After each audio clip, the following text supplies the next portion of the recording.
എല്ലാ കൂട്ടുകാർക്കും ചിത്രാസ് വേൾഡിൻ്റെ പുതിയൊരു വീഡിയോയിലേക്ക് സ്വാഗതം.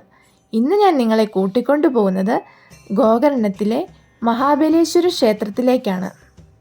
കർണാടകയിലെ ഉത്തര കന്നഡ ജില്ലയിൽ ഗോകർണത്താണ് ഈ മഹാശിവക്ഷേത്രം സ്ഥിതി ചെയ്യുന്നത്. ഇവിടുത്തെ പ്രതിഷ്ഠ പ്രാണലിംഗം എന്ന പേരിലാണ് അറിയപ്പെടുന്നത്. അതുപോലെ തന്നെ ഇത് ആത്മലിംഗമാണെന്നും വിശ്വസിക്കുന്നു. ഇവിടെ മഹാബലേശ്വരൻ പടിഞ്ഞാറ് ദർശനമായി അറബിക്കടലിന് അഭിമുഖമായിട്ട് സ്ഥിതി ചെയ്യുന്നു. ഉത്തരകാശി വാരണാസി ആണെങ്കിൽ ഗോകർണം ദക്ഷിണകാശിയായി അറിയപ്പെടുന്നു. 108 ശിവാലയങ്ങളിലെ ഏറ്റവും വടക്കുള്ള ക്ഷേത്രമാണിത്. രാവണനാൽ പൂജിക്കപ്പെട്ടു എന്ന ഐതിഹ്യമുള്ള ഈ ക്ഷേത്രത്തിൽ ഭക്തർ അറബിക്കടലിൽ കുളിച്ചതിന് ശേഷമാണ് ദർശനത്തിന് പോകുന്നത്. ഹിന്ദുമതപ്രകാരം കർണാടകത്തിലെ 7 മുക്തി സ്ഥലങ്ങളിലൊന്നാണ് ഗോകർണം. മറ്റ് 6 സ്ഥലങ്ങൾ ഉടുപ്പി, കൊല്ലൂർ, സുബ്രഹ്മണ്യ, കുംഭസി, കോടേശ്വര, ശങ്കരനാരായണ ആണ്. ക്ഷേത്രം കർണാടകയിലെ ഉത്തര കന്നഡ ജില്ലയിൽ കർവാർ എന്ന നഗരത്തിനടുത്ത് അറബിക്കടലിൻ്റെ തീരത്താണ് സ്ഥിതി ചെയ്യുന്നത്. അതുപോലെ തന്നെ ഗംഗാവലി, ആഗനാശിനി നദികളുടെ നടുക്കാണ് ഗോകർണം സ്ഥിതി ചെയ്യുന്നത്.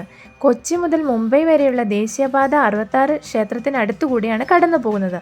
56 കിലോമീറ്റർ ദൂരെയുള്ള കർവാറാണ് ഏറ്റവും അടുത്തുള്ള നഗരം. ഗോവ പനാജി എയർപോർട്ടിൽ നിന്നും 155 കിലോമീറ്റർ ദൂരവും ബാംഗ്ലൂർ എയർപോർട്ടിൽ നിന്നും 450 കിലോമീറ്റർ ദൂരെയുമാണ് ഗോകർണം. വിശ്രവസിൻ്റെയും കൈകസിയുടെയും പുത്രന്മാരായ രാവണനും കുംഭകർണനും വിഭീഷണനും തങ്ങളുടെ വരബലത്തിനായി ബ്രഹ്മാവിനെ തപസ് ചെയ്തത് ഇവിടെ ഗോകർണത്ത് വെച്ചാണ്. ശിവഭക്തിയായിരുന്ന കൈകസി വെച്ച് പൂജിച്ചിരുന്ന ശിവലിംഗം അസൂയാലുവായ ദേവേന്ദ്രൻ കടലിലെറിഞ്ഞു കളഞ്ഞു. ഇതറിഞ്ഞ് വിഷമിച്ച കൈകസിക്ക് മകൻ രാവണൻ കൈലാസത്തിൽ പോയി പരമശിവനെ തപസ് ചെയ്ത് തൻ്റെ ഓരോ തലയും ഈ 2 കൈകളും അഗ്നിയിൽ ഹോമിച്ച് 10ാമത്തെ തലയും വാളിനാൽ അഗ്നിയിൽ ഹോമിക്കാൻ ഒരുങ്ങിയപ്പോൾ ഭഗവാൻ ശിവൻ പ്രത്യക്ഷപ്പെട്ടു. രാവണൻ തൻ്റെ അമ്മയ്ക്ക് വെച്ച് പൂജിക്കാൻ ഒരു ശിവലിംഗവും തനിക്ക് ഉമാദേവിയെക്കാളും സുന്ദരിയായ ഒരു പത്നിയെയും വരം ചോദിച്ചു. ഭക്തന്റെ പൂജയിൽ പ്രീതിതനായ ഭഗവാൻ രാവണന് തൻ്റെ ഹൃദയത്തിൽ നിന്നും ആത്മലിംഗം സമ്മാനിക്കുകയും ഉമയെക്കാളും സുന്ദരി ലോകത്തിലില്ലാത്തതിനാൽ ഉമയെ തന്നെയും രാവണന് കൊടുക്കുകയും ചെയ്തു. പക്ഷേ ദേവിയെയും ആത്മലിംഗത്തെയും ഭൂമിയിൽ വയ്ക്കരുത് എന്ന കൂട്ടത്തിൽ ഉപദേശിക്കുകയും ചെയ്തു. രാവണൻ ആത്മലിംഗത്തെ തലയിലും ദേവിയെ തോളിലുമായി ലങ്കയിലേക്ക് തിരിച്ചു.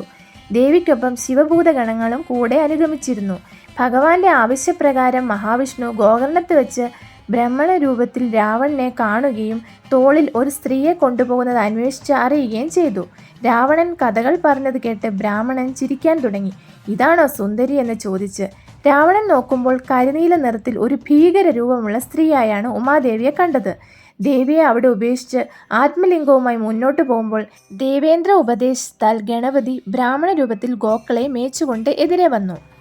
സന്ധ്യാവന്ദന സമയമായതിനാൽ രാവണൻ ഗണപതിയുടെ കയ്യിൽ ആത്മലിംഗം നൽകി കടലിൽ ദേഹശുദ്ധി വരുത്താൻ പോയി. ഗണപതി ഈ ആത്മലിംഗം അവിടെ പ്രതിഷ്ഠിക്കുകയും പെട്ടെന്ന് അവിടെ നിന്ന് ഗോക്കളുമായി മറയുകയും ചെയ്തു. രാവണൻ തിരിച്ചു വരുമ്പോൾ അവസാനത്തെ പശുവും മറയുന്നത് കണ്ട് അതിൻ്റെ ചെവിയിൽ പിടിച്ചു വലിക്കുകയും ഒരു ചെവി മുറിഞ്ഞു പോരുകയും ചെയ്തു എന്ന ഐതിഹ്യം. ഗണപതി പ്രതിഷ്ഠിച്ച ആത്മലിംഗം ഇളക്കിയെടുക്കാൻ മഹാബലവാനായ രാവണന് സാധിച്ചില്ല. രാവണനിലും മഹാബലവാനാണിതെന്ന് മനസ്സിലാക്കി ഇവിടുത്തെ ദേവന് മഹാബലേശ്വരൻ എന്ന് നാമകരണം നടത്തി രാവണൻ ലങ്കയിലേക്ക് തിരിച്ചുപോയി. രാവണൻ ഗോകർണത്ത് ഉപേക്ഷിച്ച ഉമാദേവി ഭദ്രകാളിയായും പശുവിൻ്റെ ചെവി ഗോകർണമായും ആത്മലിംഗം മഹാബലേശ്വരനായും അറിയപ്പെട്ടു. വെളിയിൽ സഭാമണ്ഡപത്തിൽ ഗണപതി, പാർവതി ഇവരുടെ വിഗ്രഹങ്ങളുണ്ട്. അവരുടെ മധ്യത്തിൽ നന്ദികേശ്വരനും ഇരിക്കുന്നു. മഹാബലേശ്വരനും ചന്ദ്രശാലയ്ക്കും നടുവിൽ ശാസ്ത്രേശ്വര ലിംഗമുണ്ട്. അതിന് കിഴക്ക് വീരഭദ്രനെ ദർശിക്കാം. ഗോകർണത്ത് ശ്രീ ശങ്കര ഭഗവാന്റെ ആത്മതത്വലിംഗമാണ്. ദർശനത്തിനെത്തുന്നവർ ക്ഷേത്രത്തിൽ കലശം മാത്രമാണ് കാണുന്നത്. അതിനുള്ളിൽ ആത്മതത്വലിംഗത്തിൻ്റെ ശിരസ് മാത്രം കാണാൻ കഴിയും. അതിനാണ് പൂജ നടത്തുന്നത്. 20 കൊല്ലം കൂടുമ്പോൾ അഷ്ടബന്ധ കലശ മഹോത്സവം ഇവിടെ നടക്കുന്നുണ്ട്. അപ്പോൾ 7 പീഠങ്ങളും അഷ്ടബന്ധവും ഇളക്കിയെടുത്ത് കലശം നടത്തി പുതിയ അഷ്ടബന്ധമിട്ട് ഉറപ്പിക്കുന്നു. അപ്പോഴാണ് ഈ ലിംഗം ശരിയായി ദർശിക്കാൻ സാധിക്കുന്നത്. ഇതിൻ്റെ പേര് മഹാബലേശ്വരം എന്നാണ്. പാതാളത്തിൽ തപസ് ചെയ്തുകൊണ്ടിരുന്ന രുദ്രൻ ഗോരൂപം ധരിച്ച ഭൂമിയുടെ ചെവിയിൽ നിന്ന് ഇവിടെ പ്രത്യക്ഷമായി. അതിനാൽ ഇവിടം ഗോകർണം എന്ന് പ്രസിദ്ധമായി. പല മഹാന്മാരും ഈ പുണ്യഭൂമിയിൽ തപസ് അനുഷ്ഠിച്ചിട്ടുണ്ട്. ഇതിനടുത്ത് തന്നെയാണ് കലകലേശ്വരം എന്ന ലിംഗമൂർത്തി.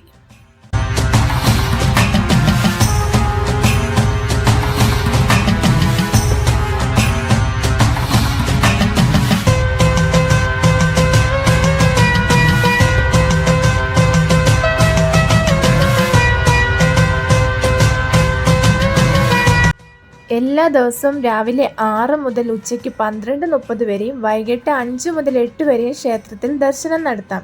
ക്ഷേത്ര പരിസരത്ത് ചെറിയ പൂജാ സ്റ്റാളുകളുണ്ട്. അവിടെ നിങ്ങൾക്ക് പൂക്കൾ, ധൂപവർഗ്ഗങ്ങൾ കൂടാതെ നിങ്ങളുടെ പ്രാർത്ഥനകൾ അർപ്പിക്കാനും ദേവീദേവന്മാർക്ക് പ്രണാമം അർപ്പിക്കാനും ആവശ്യമായ എന്തും വാങ്ങാനും സാധിക്കും. ഇവിടെ ഒരു കാര്യം പ്രത്യേകം ശ്രദ്ധിക്കണം. ക്ഷേത്ര ദർശനത്തിന് എത്തുന്ന പുരുഷന്മാർ നിർബന്ധമായും മുണ്ട് ധരിക്കണം.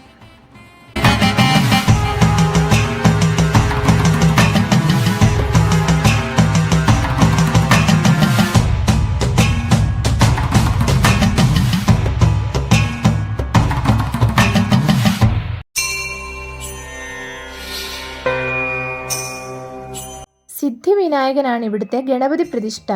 രാവണനിൽ നിന്നും ആത്മലിംഗത്തെ രക്ഷിച്ചു പ്രതിഷ്ഠ നടത്തിയത് ഗണപതിയാണത്രേ. 5 അടി ഉയരത്തിൽ ഗ്രാനൈറ്റിലാണ് ഇവിടുത്തെ ഗണേശ പ്രതിഷ്ഠ.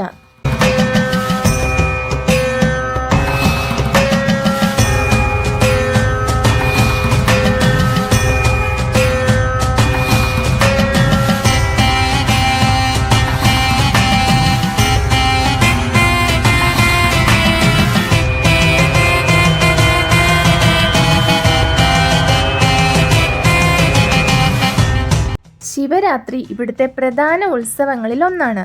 കുംഭമാസത്തിൽ കറുത്തപക്ഷത്തിലെ ചതുർദശി ദിവസമാണ് ശിവരാത്രി ആഘോഷിക്കുന്നത്. അന്നേ ദിവസം ഇവിടെ നടത്താറുള്ള രഥോത്സവം വളരെ പ്രസിദ്ധമാണ്. മഹാഗണപതി ക്ഷേത്രത്തിൽ നിന്നുമാണ് രഥോത്സവം ആരംഭിക്കുന്നത്.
അറബിക്കടലിൻ്റെ അതിമനോഹരമായ തീരത്ത് ഇറങ്ങി നിൽക്കുന്ന മലനിരകളോട് ചേർന്ന് സ്ഥിതി ചെയ്യുന്ന ഗോകർണം പരിധികളില്ലാതെ യാത്ര ചെയ്യുവാനും കടൽ കാഴ്ചകൾ ആസ്വദിക്കുവാനുമുള്ള അവസരമാണ് സഞ്ചാരികൾക്ക് നൽകുന്നത്.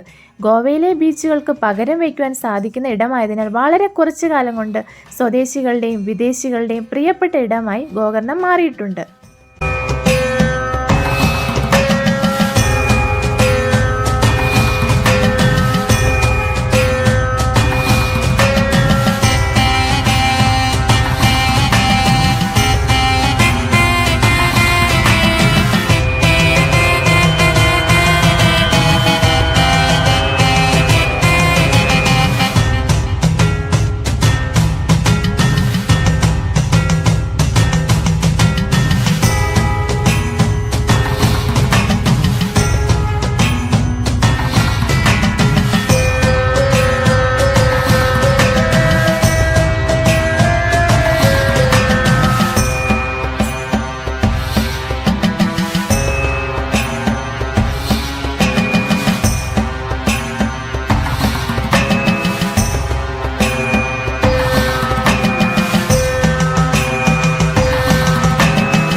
വീഡിയോ ഇഷ്ടമായെങ്കിൽ ലൈക്ക് ചെയ്യുക, ഷെയർ ചെയ്യുക. കൂടുതൽ വീഡിയോകൾക്കായി ഞങ്ങളുടെ ചാനൽ സബ്സ്ക്രൈബ് ചെയ്യുക.